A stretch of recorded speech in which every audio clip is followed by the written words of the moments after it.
আসসালামু আলাইকুম বন্ধুরা, শুভ সকাল।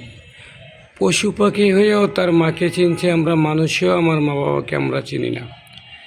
কারণটা হলো, দেখেন, পশু পাখি তারা এই যে বিড়াল তিনটা, তারা মাকে কত আনন্দ করে তারা উৎসাহ দিছে, কিন্তু আমরা মানুষেও মা বাবাকে কষ্ট দিতেছি। কিন্তু এই যে দেখেন, মা শুয়ে আছে, সন্তানরা কত আনন্দ দিয়ে এদিক দিয়ে একজন আসে, ওদিক দিয়ে একজন আসে, এরকম করে কিন্তু মাকে আনন্দ দিতেছে। আর আমরা দুমুঠো ভাত দিতে পারি না মা মুখে, সুন্দর কিছু কথা বলতে পারি না, যেটা পশু পাখি পারে সেটা আমরা মানুষ পারি না। দেখেন এই বিড়াল চারটার কাছে মাকে কত আনন্দ দিতেছে। কেউ বুকের উপরে শোয়, কেউ পায়ের সামনে যায়, কেউ মাথার সামনে যায়। কারণ পশু পাখি মার কদর বুঝে, কিন্তু আমরা মানুষেও মানুষের কদর বুঝি না, মানুষেও বাবা মার কদর বুঝি না। দেখেন এই পশু পাখির কাছেও আমাদের কিছু শিক্ষণীয় আছে। দেখেন, পশু পাখি কিন্তু মা বাবাকে যদি বৃদ্ধ হয়ে যায়, সে আহার করে না মা বাবাকে খাওয়ায়, কিন্তু আমরা মানুষেও মা বাবাকে থিয়ে দেখব ওই বৃদ্ধাশ্রমে। হায় রে মানুষ, উচিত কথা কইলি দোষ, কথাটা সত্যি। পিচ্ছি বাবুর ভিডিওটা দেখা তাও আমাদের কিছু কিন্তু শিক্ষণীয় আছে। দেখেন আজকেই বিড়াল, আমরা সুন্দর বাড়ি, সুন্দর নারী পেয়ে মা বাবাকে ভুলে থাকি। একটু মা বাবা বয়স হয়ে গেলে এদেরকে বৃদ্ধাশ্রমে দিয়ে আসি। কারণ এটা আপনারা চিন্তা ভাবনা করুন, আপনিও একদিন বুড়ো হবেন, আপনিও একদিন বাবা মা হবেন, আপনার সন্তানও হইতে পারে আবার আপনারা বৃদ্ধাশ্রমে দেবে। সেদিন আপনি কী করবেন? বাবা মা কখনোই সন্তান ছাড়া থাকতে পারে না, এটাই বুঝতে হবে। কিন্তু আমরা কি করি?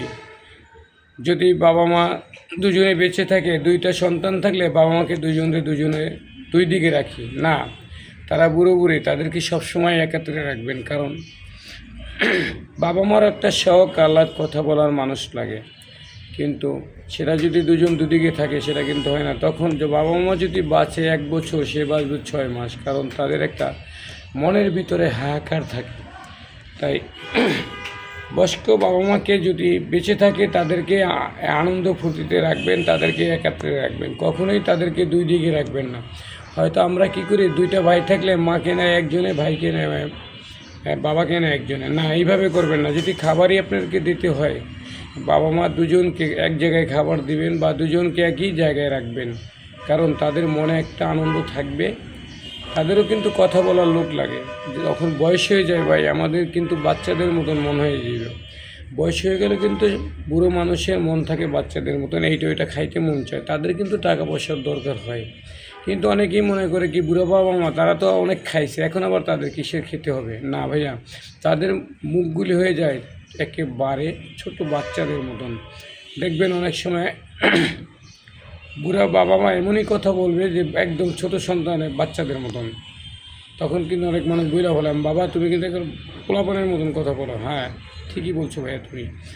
বাবা মা যখনই মানুষের বয়স যখন 50 হয়ে যায়, তখন কিন্তু তাদের কোনো স্মৃতিশক্তি অতটা থাকে না। হাতের জোর কমে যায়, পায়ের জোর কমে যায়, চোখের জ্যোতি কমে যায়, মাথার স্মৃতিশক্তি অনেক কিছু কমে যায়। তাই বন্ধুরা, তাই বুঝতে হবে, বুড়ো বাবা মা যদি বেশি একটু কথা বলে, সেটা আপনি সহ্য করে নিতে হবে। কারণ আপনিও একদিন বৃদ্ধ হবেন, আপনারও এরকম সমস্যা হইতে পারে। তাই অনেকেই বাবা মার রাগের কথা, তারপরে বেশি কথা পছন্দ করেন না, কিন্তু এই পছন্দটা কিন্তু আপনিও একদিন হইতে পারেন। কিন্তু সব কিছু মাইন আপনি মনে করবেন কি আপনার বাবা মা বেঁচে আছে। একটা মানুষ যদি বেশি কথা বলে, তার সাথে ঝগড়া বিপদ হয় বুড়ো মানুষের সাথে, মনে করবেন আমার বাবা মা কতদিন আর বাঁচবে, করুক না একটু। মানুষ তো জেলখানায় থাকে। বউকে এইভাবে বুঝাবেন, যদি আপনি বউর সাথে আপনার বাবা মার সাথে না বলে, বলবো যে আর কতদিন, আমার বাবা মা বেশি দিন বাঁচবে না, হয়তো 50, 60, 70, এর উপরে না। একটু কষ্ট করে থাকুন একটু। তোমার যদি কোনো কিছু বলতে হয়, খারাপ কিছু আমাকে বলো, তারপরেও আমার বাবা মাকে বলো না, এটা হলো আপনার কাজ। যাই হোক বন্ধুরা, আমার ভিডিওটা যদি ভালো, শুভ সকাল। আপনার ভিডিওটা যদি ভালো লাগে, ফুল ভিডিওটা দেখে আমার চ্যানেলটাকে সাবস্ক্রাইব করে দেবেন। আল্লাহ হাফেজ।